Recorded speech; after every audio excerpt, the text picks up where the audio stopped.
They weren't just singers. They were hurricanes in human form. Some preached, some screamed, and some nearly set themselves on fire, literally. All of them carved their names into rock history with performances you couldn't forget, even if you wanted to. We're counting down 20 of the most unforgettable frontmen of the 70s. But who could possibly claim the crown at number 1? Let's find out.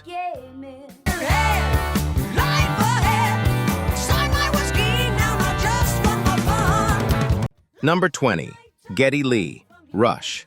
More than a singer, Geddy Lee was Rush's multitasking mastermind. Bass in one hand, synths under the other, vocals slicing through the chaos. He did it all at once. Closer to the heart, closer to the heart. His high laser-cutting tone on Tom Sawyer and Limelight gave prog rock its pulse. Some called it nerdy, others called it brilliant. Either way, he made complexity sound effortless. Our next pick wasn't about complexity at all, just raw, dangerous chaos.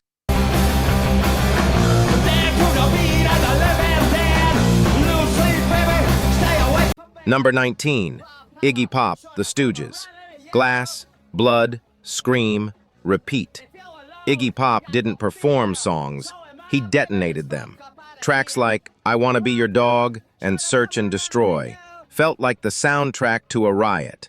Sometimes they actually were. He once said he needed to hurt himself on stage to feel alive. Little stranger, and I give you a piece. Bowie saved his life. But in the 70s, Iggy was still punk's wild-eyed prophet, unpredictable and unstoppable.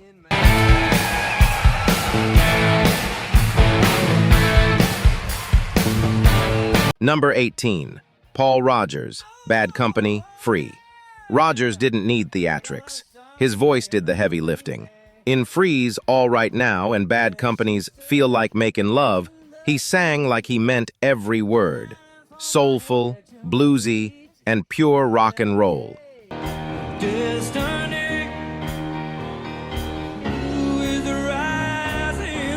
The man could have fronted Led Zeppelin if Robert Plant had ever said no.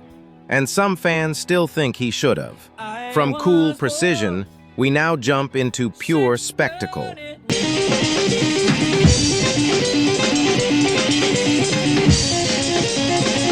Number 17, Peter Gabriel, Genesis. The prog rock magician who turned concerts into theater.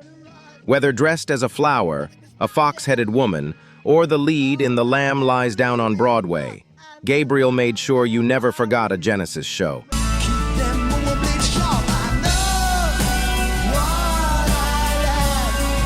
His haunting, operatic voice was as much the spectacle as the costumes. When he walked away from Genesis in 1975, fans thought it was the end. Then his solo career proved it was only the beginning. Our next frontman didn't need a costume, just a deadly sense of timing.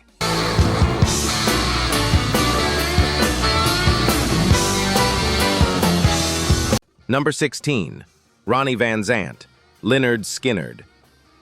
The Southern poet with a voice like grit and steel, Van Zant made Sweet Home Alabama a cultural lightning rod and Free Bird an anthem that could outlast any encore.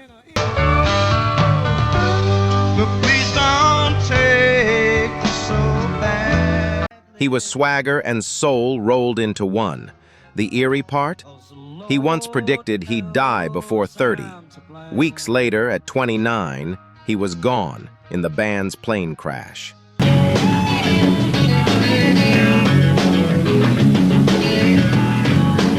Number 15, Lou Reed, The Velvet Underground. He didn't shout, he didn't dance, he didn't care. Lou Reed whispered truths on Walk on the Wild Side and Heroin. With a flat, knowing delivery that stuck in your head like a bruise.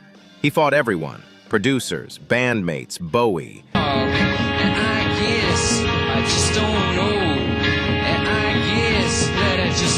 And once released an album of pure feedback just to confuse fans. Reed gave rock its brain and its shadows. From whispers to revolutions, the next frontman roared for change. London calling to the faraway towns. Now war is declared. Number 14. Joe Strummer, The Clash. If rebellion had a voice, it would sound like Joe Strummer's.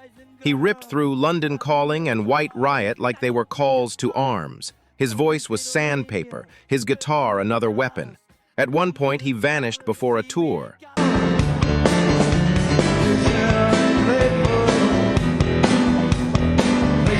No one knew if he was gone for good. When he came back, the fire burned hotter than ever. But now, let's swap street fights for leather, scarves, and arena swagger. Look in the mirror. All these lies. Number 13. Steven Tyler, Aerosmith. A falsetto that could melt glass and a strut that could own any stage. Tyler slithered through sweet emotion and soared in Dream On with equal intensity. By the late 70s, drugs nearly killed him, and the band.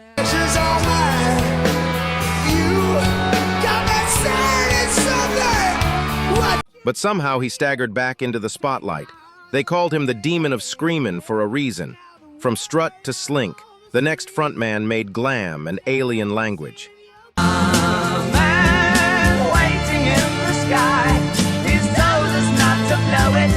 Number 12. David Bowie, Spiders from Mars. Ziggy Stardust, Aladdin Sane, The Thin White Duke. Bowie reinvented himself so often the world could barely keep up. Starman was a signal from another galaxy. By 1976, he wasn't sure who he was anymore. He could live until high. Became on so loaded, man. Some say he believed he really was the Thin White Duke. But every transformation was a masterclass in performance art. Our next pick didn't transform, he was the template. I was around when Jesus Christ had his moment of doubt. Number 11. Mick Jagger, The Rolling Stones. The sneer, the hips, the blueprint for every frontman after him. From Brown Sugar to Tumbling Dice, Jagger turned rock into theater without needing a single prop. Scandals only made him bigger.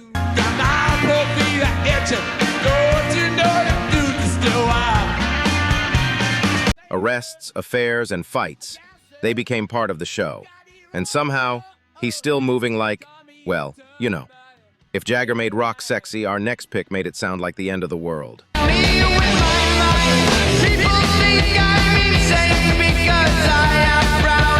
Number 10. Ozzy Osbourne, Black Sabbath. He mumbled off stage, he haunted you on stage. Ozzy's voice on Paranoid and War Pigs was slow, heavy, and apocalyptic. The perfect match for Sabbath's doom-laden riffs.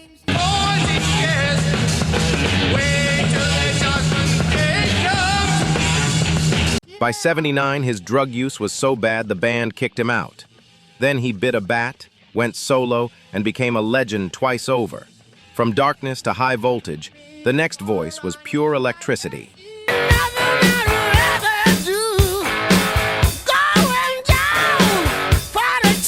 Number 9, Bon Scott, AC/DC. Dirty Grin, Whiskey Rasp, Total Chaos. Scott gave AC/DC its wild heartbeat. Highway to Hell wasn't just a song, it was his autobiography. In 1980, he was found dead. Back in 1955, man didn't know about... Official cause? Alcohol poisoning.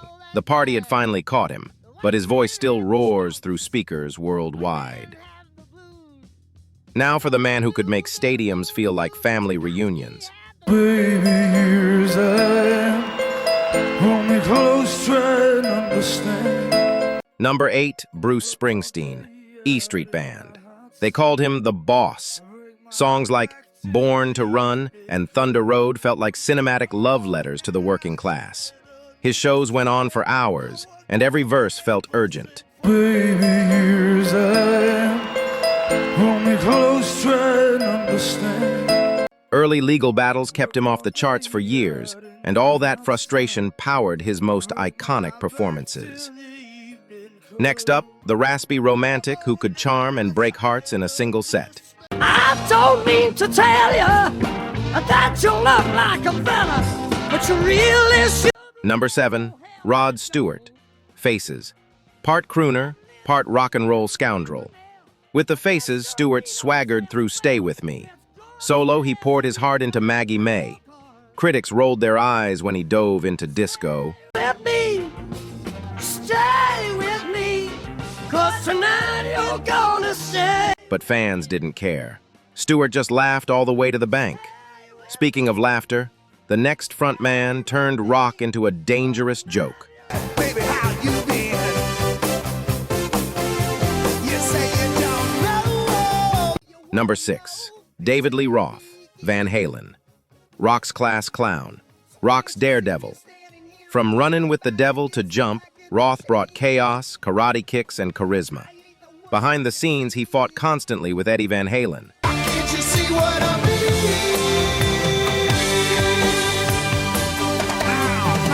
Eventually, it boiled over, and Roth walked away. But for a while, no one made rock feel more like a high-speed joyride. Now we hit the final 5. The gods, the icons, the voices that still shake the sky. Who's your pick for the ultimate 1970s frontman? The one who could command a stage like no other? Drop your answer. Bonus points for picks we haven't mentioned yet.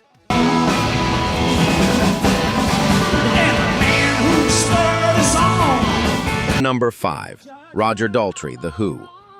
The roar that could split the sky. From Baba O'Reilly to Won't Get Fooled Again, Daltrey sang like every lyric was a battle cry. That primal scream at the end of Fooled Again? All I can say is I threw it all away. Oh, I was just Pure instinct and pure genius. Off stage, he and Pete Townsend fought like brothers in a bar fight, but on stage they were unstoppable.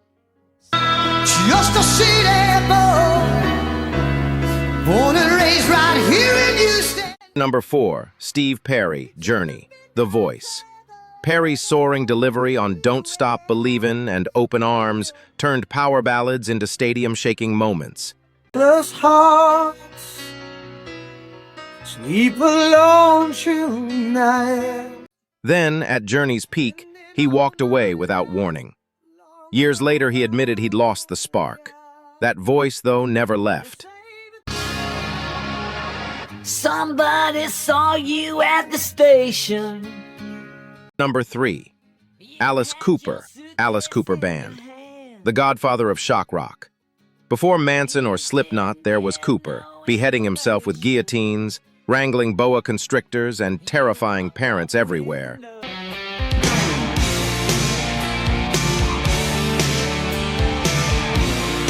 But songs like I'm 18 and School's Out proved there was real rock under the horror.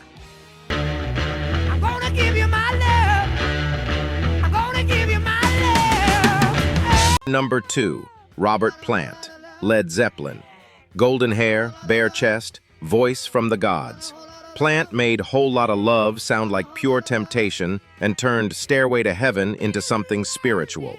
Those who stand low on the forests will echo with laughter. He hated the rock god title, and after John Bonham's death, he left Zeppelin behind for good. Pulled my trigger, now he's dead. Mama. Number 1, Freddie Mercury, Queen. No one else even came close. With Bohemian Rhapsody, Mercury didn't just bend the rules. He turned rock into opera. His Live Aid performance is still called the greatest in history.